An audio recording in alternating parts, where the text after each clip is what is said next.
the dead of night, 4 restaurant employees vanished without a trace, leaving behind nothing but questions and terror. Days later, their lifeless bodies were discovered deep in the woods, with no clear explanation for their brutal end. Who could have done such a thing? And why? Today we're diving into one of the most chilling mysteries that's haunted both the police and the public for years. Stay tuned as we unravel the shocking truth behind the mysterious disappearance. 4 restaurant employees found dead in the woods.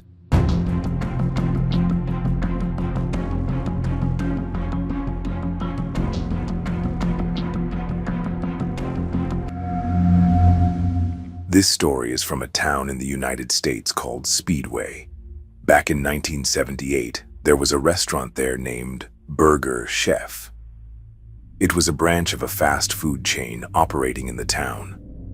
What happened at this restaurant on November 17th, 1978, is something the people of this town have never forgotten to this day.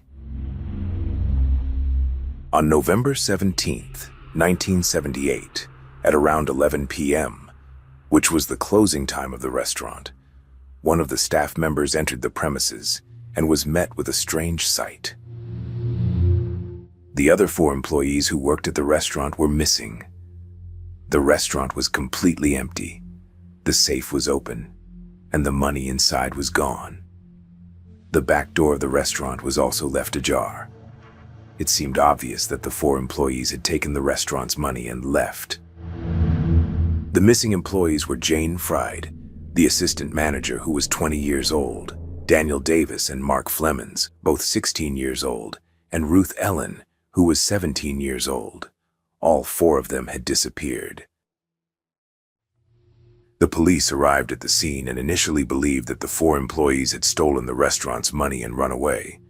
The amount stolen wasn't significant, only $581, equivalent to roughly $2,500 today. The police assumed that the 4 were young and had likely taken the money to go somewhere and party. There was no concrete evidence at the restaurant to suggest that a crime had occurred, which is why the police didn't take the matter seriously. However, there was something strange about the scene. Both girls had left their purses and jackets behind in the restaurant. This unusual detail should have raised suspicions for the police. Why would they leave their personal belongings behind? Yet the authorities didn't pay much attention to this oddity either. 2 days later, the Burger Chef restaurant was reopened, and new staff were sent to work there. However, this story was far from simple. The missing 4 employees lived in the same town, and as more days passed without their return, the situation became increasingly suspicious. Why would anyone abandon their job, home, and life for such a small amount of money? This question began to trouble the police.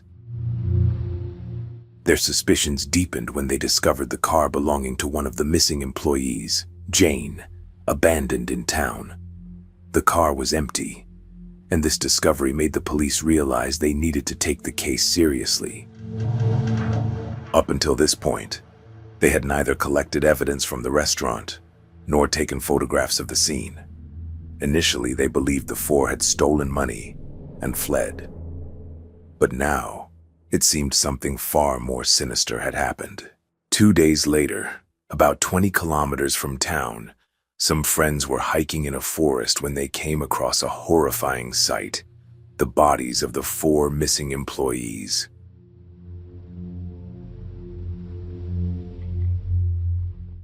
The 4 had met tragic and brutal ends. Davis and Shelton had been shot, Jane had been stabbed to death, and Flemons appeared to have been strangled, likely with a chain. It was clear now that something truly horrific had occurred. All 4 victims were still wearing their Burger Chef uniforms when their bodies were found. Strangely, the stolen money from the restaurant was scattered around them. This made it clear that the motive wasn't robbery. Otherwise, the money wouldn't have been left behind. This case was deeply perplexing. Why would someone abduct 4 young employees of a small-town restaurant and murder them in such a brutal manner? The police were left baffled, unable to determine a clear motive or reason for the crime. This mystery only added to the chilling nature of the case, leaving everyone in the town and beyond searching for answers. When the police began investigating the case, they came across a 16-year-old boy who had witnessed something suspicious that night. He told the police that a car had stopped in front of the restaurant, and 2 men, both appearing to be in their 30s, had stepped out. One of them had a beard, while the other was clean-shaven. Beyond that, the boy had no idea what happened next. As he was just passing by, the police continued working on the case but struggled to find solid evidence. Along the way, they arrested several individuals, but lacked enough proof to make any charges stick. Meanwhile, the real culprits remained at large. Eventually, the police detained a man who had been spotted near the restaurant on the night of the incident.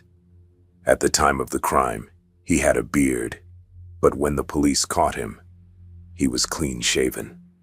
This raised suspicion.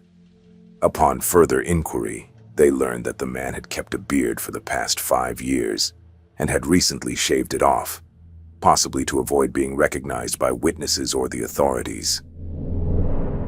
The police's suspicions grew when they discovered that this man had a close friend who was in jail for robbery. This friend's description closely matched that of the second man seen outside the restaurant by the teenage witness. Despite their suspicions of these 2 individuals, the police had no concrete evidence to prove their involvement in the murders. The case remained unsolved, and the mystery deepened. Time passed, and this story continued to haunt the people of the town. Who had murdered those 4 individuals, and why? No one had an answer. However, in 1984, 6 years after the incident, the case stirred back to life.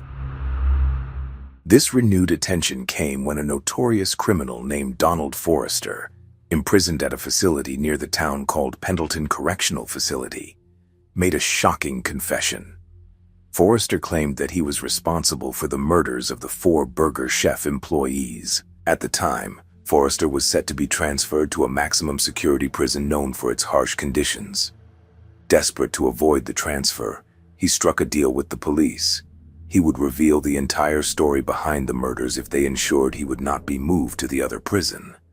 The police agreed, and what Forrester disclosed was both bizarre and chilling.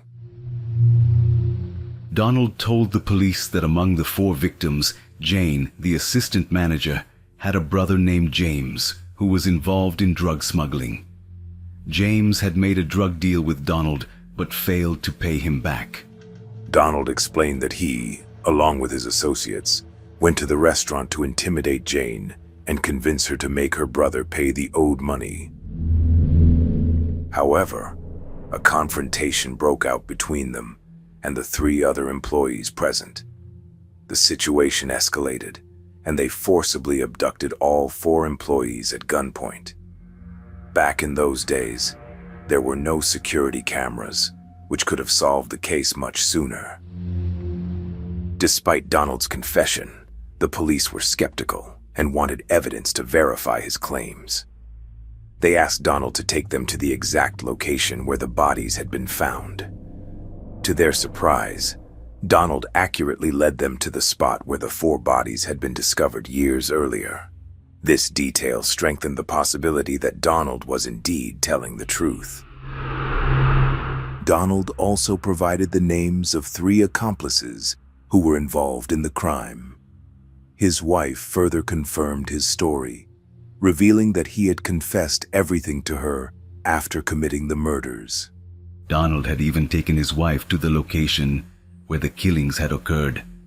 It seemed like the case was finally solved, but the story didn't end there. The police presented Donald in court, but something shocking happened. He retracted his confession. Donald claimed that the police had coerced him into admitting to the crime and insisted that he had not killed the 4 employees. This left the case with 2 possibilities. Either Donald was telling the truth and had been forced to confess, or he was indeed the killer but was now lying in court to avoid punishment. Despite the weight of his earlier confession and the evidence linking him to the crime scene, the charges against him could not be proven in court. As a result, Donald was never officially convicted for the murders at the Burger Chef restaurant. However, he remained in prison for other crimes and eventually passed away in custody in 2006. To this day, the Burger Chef murders remain one of America's most puzzling and chilling unsolved cases, haunting the town and leaving many unanswered questions behind.